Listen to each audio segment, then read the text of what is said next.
우리 함께 주님 가르쳐 주는 기도로 함께 기도하면서 새벽 기도회 시작하도록 하겠습니다. 주님 가르쳐 주는 기도로 함께 기도하겠습니다. 하늘에 계신 우리 아버지, 아버지의 이름을 거룩하게 하시며 아버지의 나라가 오게 하시며 아버지의 뜻이 하늘에서와 같이 땅에서도 이루어지게 하소서. 오늘 우리에게 일용할 양식을 주시고 우리가 우리에게 잘못한 사람을 용서하여 준 것 같이 우리 죄를 용서하여 주시고 우리를 시험에 빠지지 않게 하시고 악에서 구하소서. 나라와 권능과 영광이 영원히 아버지의 것입니다. 아멘. 함께 찬송가 295장을 같이 부르시겠습니다. 295장, 찬송가 295장입니다.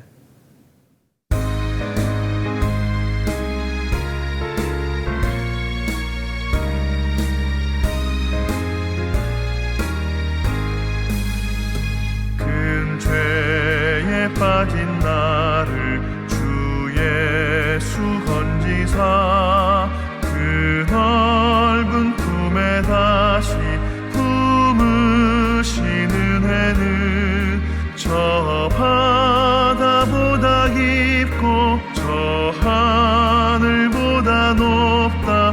그 사랑 영원토록 나 찬송하리라. 날로 더욱 귀하다. 날로 더욱 귀하다. 한이 없이 넓은 우리 주의 사랑 날로 더욱 귀하다. 옛날에 유대 땅에 주 예수 다닐 때 그 은혜 받으려고 큰 물이 모였네.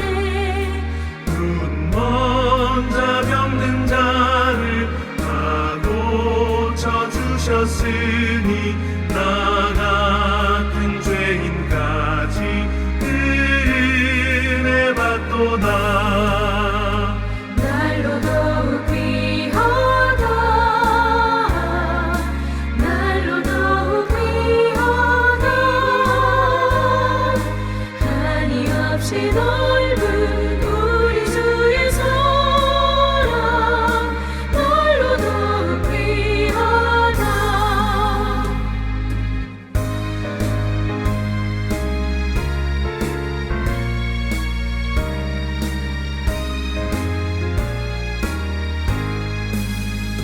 주 크신 사랑으로 만 백성 위하여 그 십자가의 고난 다 받으셨으니 그 속죄 받은 성도 큰 소리 함께 높여 온 천지 울리도록 주 찬송하리라.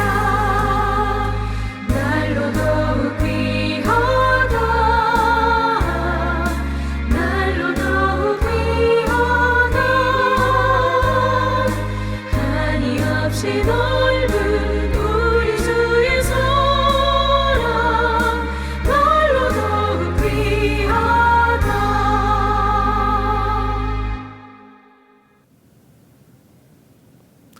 이 시간 우리에게 주시는 하나님의 말씀은 출애굽기 15장 25절에서부터 27절까지의 말씀, 25절에서부터 27절까지의 말씀만 읽겠습니다. 25절부터 27절까지의 말씀 마지막으로 같이 읽겠습니다. 시작. 모세가 여호와께 부르짖었더니 여호와께서 그에게 한 나무를 가리키시니 그가 물에 던지니 물이 달게 되었더라. 거기서 여호와께서 그들을 위하여 법도와 율례를 정하시고 그들을 시험하실세.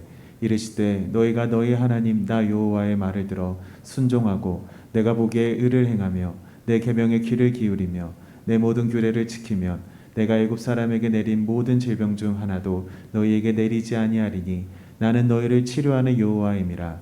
그들이 엘림에 이르니 거기서 물샘 12과 종려나무 70그루가 있는지라. 거기서 그들이 그물 곁에 장막을 치니라. 아멘. 영어의 표현 가운데 happiness shown lived라고 하는 표현이 있습니다. 이 말은 행복은 오래 가지 않는다. 우리말로는 이렇게 번역을 하면 될 겁니다. 참 지혜로운 말이라고 생각합니다. 정확하게 말하자면 행복한 그 감정과 행복이라고 하는 그 상태가 우리의 삶에 그렇게 긴 시간 동안 머물러 있는 것은 아니라고 하는 표현일 겁니다. 오늘 본문의 배경이 되는 이 이스라엘 백성들의 상황을 보면 그 말이 딱 맞는다는 생각이 듭니다. 그들은 역사상 그 누구도 경험해 보지 못했을 홍해가 갈라지는 그 경험을 눈앞에서 했던 사람입니다. 그렇게 구원이 이루어졌습니다. 그들이 그렇게도 그들을 괴롭게 했던 그 애굽의 군대가 홍해 바다 위로 시체로 둥둥 떠오르는 것을 보면서 이제는 더 이상 저들에게 괴롭힘을 당하지 않아도 되는구나. 우리가 더 이상 저들의 노예가 아니구나. 나는 오직 하나님만을 섬기겠다. 이런 결단을 하면서 기뻐 춤을 추면서 모세의 노래에 맞춰서 미디암과 함께 찬양을 했던 사람들입니다. 근데 이 기쁨과 행복이 딱 사흘 같습니다. 오늘 본문을 가지고 이게 5번째 설교입니다. 오늘 설교로 아마 마무리를 하려고 생각을 하는데 상황을 생각해 본다면 참 이해가 안 가는 상황입니다.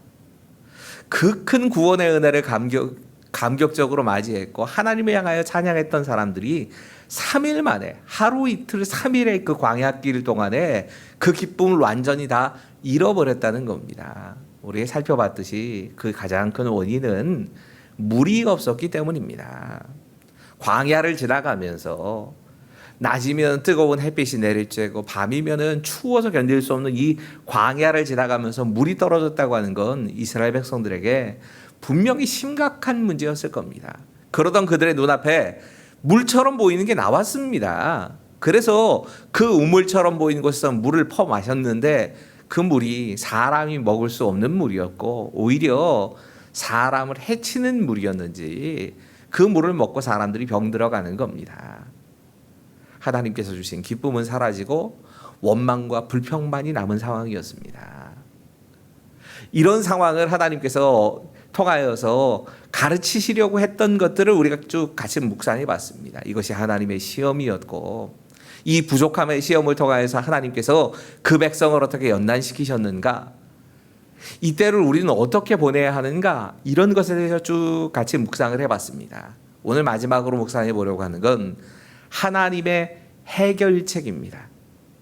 물론 조금 뒤에 가면 엘림이 펼쳐질 것입니다. 하지만 엘림을 가기 전에 하나님께서는 이 쓴 물, 사람이 마실 수 없는 물이었던 마라의 쓴 물을 변화시키십니다. 그리고 그 변화의 중심에는 한 나무가 있었습니다. 오늘 본문은 사실 하나님이 지시하신 한 나무를 믿음으로 던지는 이야기입니다. 우리 오늘 본문의 말씀을 25절의 말씀을 다시 한번 읽도록 하겠습니다. 하나님께서 모세에게 주신 응답의 말씀이었습니다. 같이 읽지요. 시작. 모세가 여호와께 부르짖었더니 여호와께서 그에게 한 나무를 가리키시니 그가 물에 던지니 물이 달게 되었더라. 거기서 여호와께서 그들을 위하여 법도와 율례를 정하시고 그들을 시험하실세. 하나님께서 한 나무를 지시하시고 그 나무, 지시하신 그 나무를 모세가 쓴 물, 마실 수 없는 물이었던 마라의 물에다 던지게 됩니다. 그랬더니 그 물이 달아지게 됩니다. 달아지는 것으로 끝나지 않지요. 사실은 그 물을 마시고 사람들이, 병들었던 사람들이 다시 회복되는 역사도, 치유하시는 하나님의 역사도 같이 일어나는 겁니다. 오늘 질문해 보려고 하는 건 이겁니다. 하나님이 왜 이런 방법을 사용하셨을까? 왜 한 나무를 지정하시고 그 한 나무, 지정된 한 나무가 이 우물에 닿았을 때에 그 우물이 변하는 역사를 보여주셨을까? 여러분, 오늘 본문의 진짜 핵심은 여기에 있습니다. 하나님이 지시하신 나무입니다. 아무 나무나 던지면 안 됩니다. 지난번 이 본문을 가지고 설교하면서 그런 말씀드렸지요.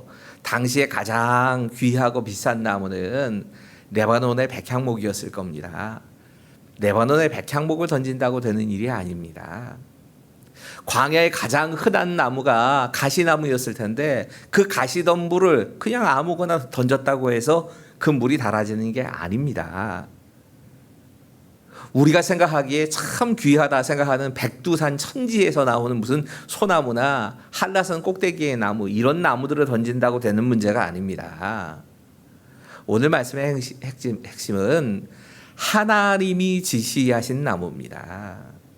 그 하나님이 지시하신 나무가 그 안에 들어갔을 때에 물이 달아졌고 그들이 달아진 물을 먹고 회복되었다는 얘기입니다. 여러분, 이 말씀의 진짜 의미는 사실 이겁니다. 하나님의 백성들은 인생에서 당하는 모든 문제를 하나님의 방법으로 해결해야 합니다. 우리가 당하는 문제는 각양각색입니다. 근데 그 각양각색의 다양한 문제들에 대한 해답을 우리는 하나님께 찾는 겁니다. 하나님이 지시하신 그 내용을 따라가는 겁니다. 사실 홍해 갈라질 때도 마찬가지 아닙니까?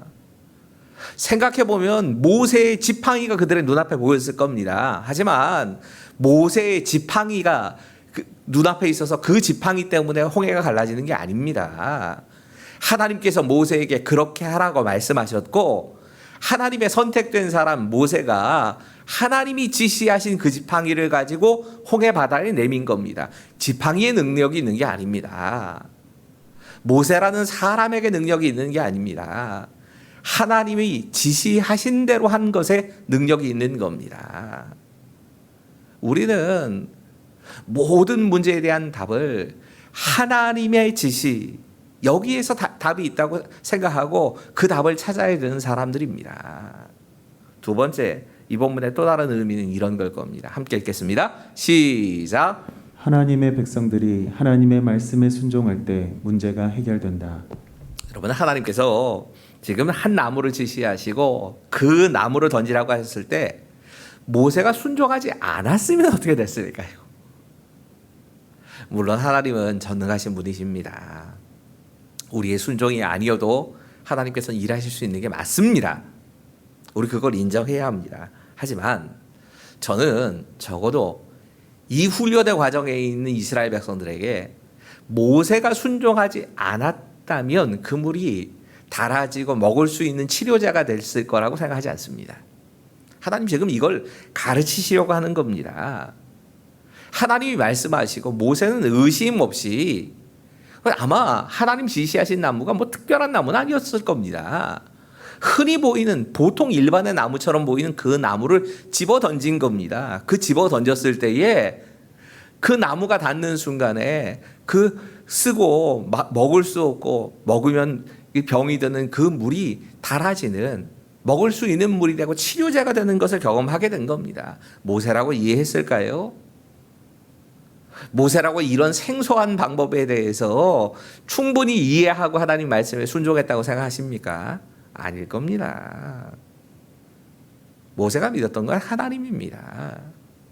나무가 아닙니다. 하나님이 이렇게 말씀하시면 무슨 뜻인지 모르지만 하나님께서 이 명령하신 대로 행하면 어떤 식으로든 답이 나올 거다. 그 사실을 믿고 하나님 믿고 순종해 간 겁니다. 우리의 삶의 해답도 사실은 여기에서 옵니다. 언젠가 저 개인적으로 참 두고 여러 차례 읽었던 책 가운데 하나가 이 한동대학이 태어나는 이야기인 갈대 상자라고 하는 책이 있는데 한동대학교 초대 총장이셨던 김영길 총장님의 아내 되시는 김영애 원사님이 쓰신 책이지요. 이 책을 읽으면서 참 많이 감동도 되고 정말 이게 믿음으로 사는 삶이구나 하는 것을 많이 배웠던 기억이 납니다. 저는 뭐 간증을 그렇게까지 좋아하지 않는데 간증을 담고 있는 책이지만 저는 이 책은 정말 많은 젊은이들에게 추천을 했던 기억이 납니다. 한동대가 막 처음 시작할 때의 일이라고 합니다. 한동대의 초대 이사장이 되기로 하신 분이 모든 기틀을 다 이제 한동대 기초를 잡으시는 그 분이 계신 회사가 갑작스럽게 부도를 맞은 겁니다. 그 회사가 기초가 돼서 한동대학이 이제 설립이 되어야 하는데 이게 뭐 상황이 황당한 겁니다. 새로운 총장으로 임명되셨던 이 김영길 총장에게 이사장이셨던 분이 다른 기업을 좀 잘 찾아보시라고 아무래도 저희 기업은 이 일을 감당할 수 없을 것 같다고 그렇게 얘기를 하더랍니다. 그러던 무렵에 한동대학에 아직 한동대학이 이게 출발하기 전이기 때문에 여러 명의 크리스찬 교수들이 한동대학 학교가 운영되는 정신을 그렇게 보면서 그래 한국에도 이런 좋은 기독교 대학이 있어야 된다라고 하는 마음을 가지고 헌신하셨던 분들이 계시거든요.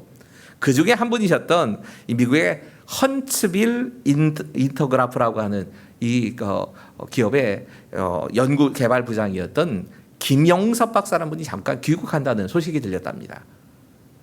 사실 김영애 권사님은 이거 큰일 났다 싶었답니다. 이런 상황에 대해서 이 김영섭 박사님이 알게 되면 오려고 할까 안 오려고 할 거다 이런 생각을 했답니다. 그런데 김용길 총장님 참 믿음이 좋은 분이시거든요. 이분이 오히려 이렇게 얘기를 했답니다.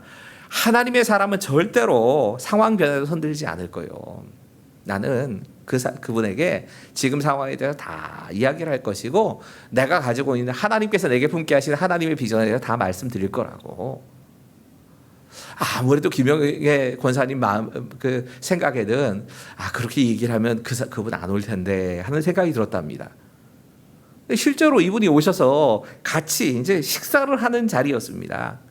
가족들이 함께 식사를 하는 자리였는데 쭉 상황을 다 설명을 했더니 오히려 자기가 아주 유명한 기업이며 아주 좋은 지위를 다 내려놓고 와야 될 그 김 박사님이 뭐라고 위로를 하시냐면 하나님이 하시는 일인데 어떻게 어려움이 없을 수가 있겠습니까?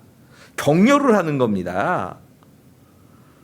하나님께서 분명하게 이 모든 일에 대해서 오히려 기도하라고 하는 신호인 겁니다. 그래서 막 격려를 하시더랍니다. 그러면서 한참 이 한동대학에 대해서 같은 비전을 품고 같이 기도하고 막 이런 모습이 보이더랍니다. 근데 이 모습을 이 김영길 총장과 김영애 권사님의 따님이 지켜보신 겁니다. 가만히 지켜보고 있다가 당시에는 좀 어린 나이였는지 이 따님이 이 두 분의 대화를 가만히 듣다가 김 박사님도 아빠도 비정상인 것 같다고 그래서 머리를 이렇게 빙빙 돌리더랍니다. 그러면서 뭐라고 대답을 하냐면 하지만 믿음이 바라는 것들의 실상이라는 말이 무슨 뜻인지는 이제 알겠어요. 딸이 울더랍니다. 여러분, 우리가 종종 이 사실을 잊어버리고 살 때가 많습니다. 상황 때문이 아닙니다. 하나님이 원하시는 일이니까 순종하는 겁니다. 그리고 순종하면 나머지 상황에 대해서는 하나님이 책임지실 것을 믿는 게 우리가 가져야 될 믿음인 겁니다. 우리가 마지막으로 생각해 봐야 될 또 하나의 메시지가 있습니다. 그건 나무 그 자체에 대한 겁니다. 이 나무가 어떤 나무인가에 대한 이야기가 생각보다 성경학자들이 많이 이걸 연구해 놨습니다. 참 연구 결과 가운데 특이한 것도 많이 봤는데요. 예를 들면 이것이 창세기 2장에 등장하는 생명나무다라고 말씀하시는 분들이 계십니다. 또 요한계시록 22장에도 생명나무가 등장하는데 이 생명나무가 바로 던져진 나무다라고 해석을 하시는 분들이 분명히 있습니다. 하지만 대부분의 성경학자들이 이 나무를 예수님의 십자가로 해석을 합니다. 사실은 생명나무라고 이야기를 하나 예수님의 십자가라고 받아들이는가 이거 차이가 있을지는 모르겠지만 사실 같은 얘기를 하는 거라고 생각합니다.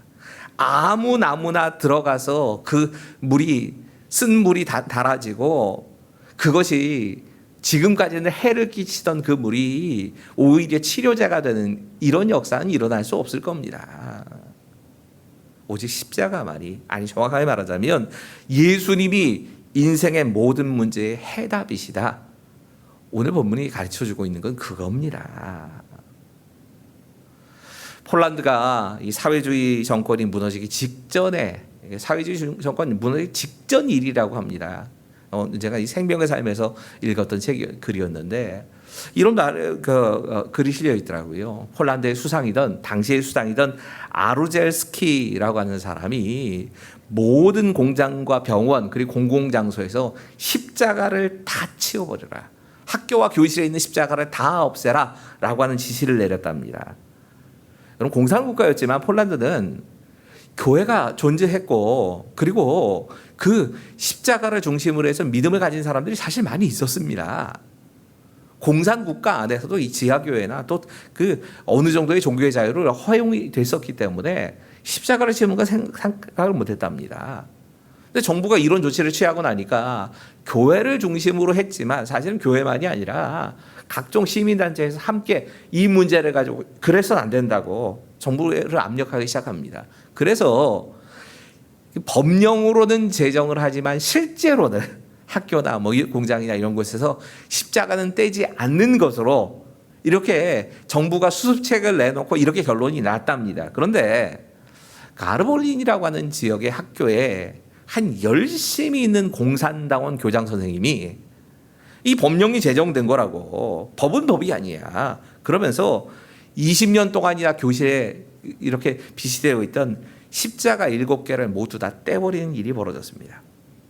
그리고 며칠 지나지 않아서 그 학교에 다니던 학부모들이 학교로 몰려와서 더 많은 십자가를 교실에다 다 달아놓은 겁니다. 공산당원들이 또 나서서 십자가를 뗍니다. 그 다음 날이 됐던 600명의 학생들, 이 가운데 3분의 2가 이걸 항의하기 위해서 400명이 이건 안 된다고 항의하는 집회가 벌어진 겁니다. 중무장을 한 군인들이 이 400명의 시위대를 해산시키기 위해서 진압작전을 펼치게 됐는데 그때 학생들이 십자가를 들고 거리로 행진하게 됩니다. 이렇게 항의를 지지하기 위해서 기도회가 열리게 되고 그 기도회에 교인과 학생들을 포함해서 그 지역에서만 2,500명의 사람들이 참석을 하게 됩니다. 경찰들이 이 기도회를 그러니까 열리고 있는 그 교회를 아예 에워싸버렸답니다. 그때 십자가를 머리 위에다 들고 당시에 그 교회의 목사님께서 군중들과 눈물을 흘리고 있는 군중들과 경찰 그리고 그 모든 사람들을 향하여서 외친 말입니다. 십자가가 없다면 폴란드도 있을 수 없습니다. 이것이 폴란드의 공산 정권이 무너지는 시발점이었습니다. 여러분, 이거 우리에게도 그대로 적용돼야 합니다. 십자가가 없다면 대한민국도 없습니다. 십자가가 없다면 우리의 직장도, 우리의 가정도, 우리의 삶도 없습니다.